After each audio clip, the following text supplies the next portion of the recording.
नमस्कार शेतकरी बांधवांनो.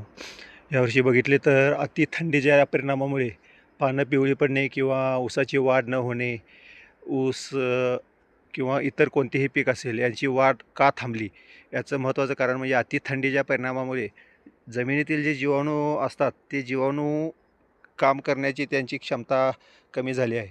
तर अशा वेळी आपल्याला अति कमी पाण्याचं प्रमाण तसेच जीवाणू स्लरी जीवाणू स्लरीचा वापर केल्यामुळे आपल्या जमिनीतील जीवाणूंना ऊब मिळून ते परत क्रियाशील होऊ शकतात आणि आपल्या जमिनीच्या मुळांची वाढ ही होऊ शकते. बऱ्याच शेतकऱ्यांना प्रश्न पडला असेल की जीवाणू स्लरी कशी तयार करायची.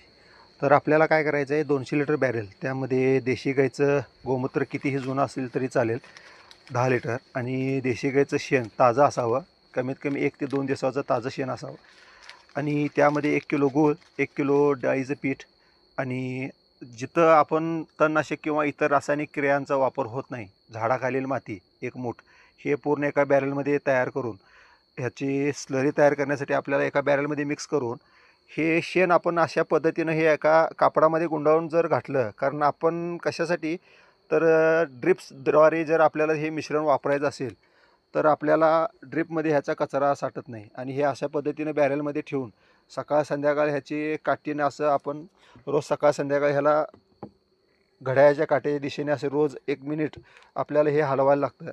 त्यानंतर 3 ते 4 दिवसामध्ये ही स्लरी आपल्याला जमिनीवाटे किंवा फवारणीद्वारे आपण पिकांना देऊ शकतो. त्यामुळे आपल्या पिकांची वाढ ही जोमाने होऊ शकते. धन्यवाद.